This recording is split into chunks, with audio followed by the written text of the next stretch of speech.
Okay, what I want to do in this short video is just introduce you to paint.net. You can download it from the URL that you see up in the corner here, download-paint-net.com.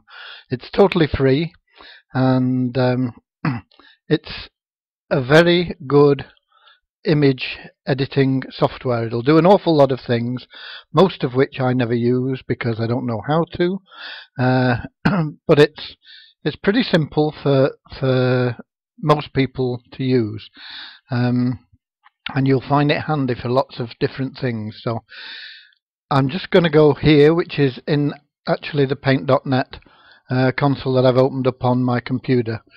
And you see here I've got an image that I've created. What I've done is I've pulled this off one of my products because I didn't have any banners and I wanted a banner ad. So what I did is I went to the website, and I'll show it you.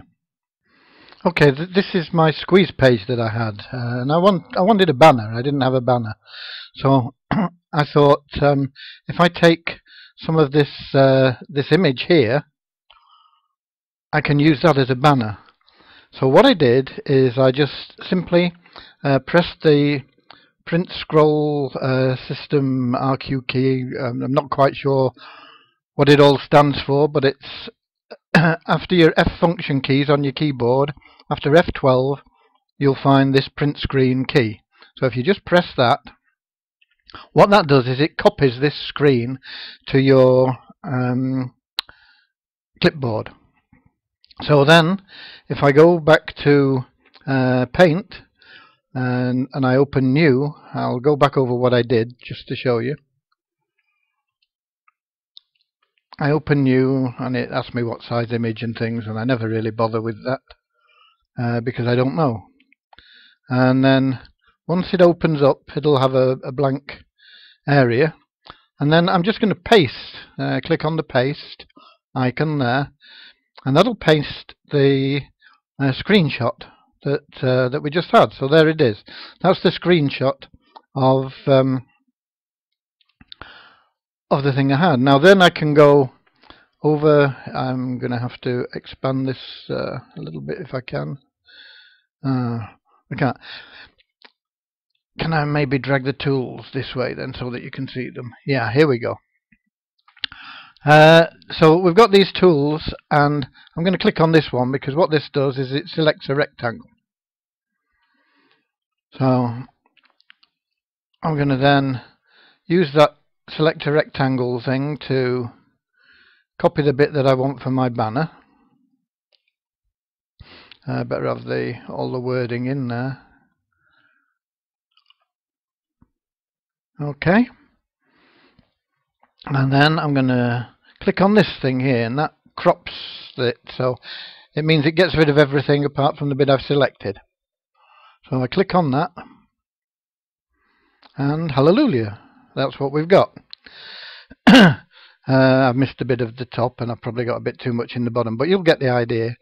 I've still got the rectangle select, so I don't want this yellow bit here, so I can just go down here like that for that yellow piece, and I just click delete on my computer keyboard, and it removes it. Now what those checkered things mean is basically it's transparent, so if I was to post that somewhere it would pick up the background color or whatever else. Now I don't want the background, I want a blue, so from the color thing here I can select the color blue that I want, and I can change it. I can make it a bit darker or whatever just by clicking on things there. And what I select there, if I click on this paint bucket and then I click on this area, it paints it with whatever color I've selected there. So it's not an exact match, but it'll do for my purposes here. And then I could make that image any size I want. This is very handy if you've just got an image and you need to resize it as well, a picture. Sometimes you'll have pictures that are too big and you can't upload them somewhere, and you click on image and resize, and I'm going to put this in the sidebar of a WordPress site, and usually you want something that's 300 or less for that, so I'm going to go to say 280, and if I leave that as it is there, maintain aspect ratio, it means it'll adjust the height automatically. If I was to unclick that and change it, I could adjust the height to something else and change the way that it looked, but we'll leave it as it is, and I click OK, and magically it'll just reduce the image size. Spam again, I get so much spam nowadays, to something usable like that. So that's just a little bit about Paint.net. I'm not going to go into it more than that. You can play with it. It'll do all sorts of things like layering different things. It's something that I don't use, but it'll do it. And you can take different images from different places and build them into banners and all sorts of things. Headers for your website. It's a fun program. It's totally free, and it's worth getting and having a play around with. So I just wanted to show you that. As I say, the image that I actually have and saved is there, and that's what I used it for, and I use it for the banner, and you'll see that on in the sidebar of the resources on the Make Money Online from Home Academy. So that's it. That's enough for this video. Hope you enjoyed it, and you can download that. As I say, it's absolutely free and great to use.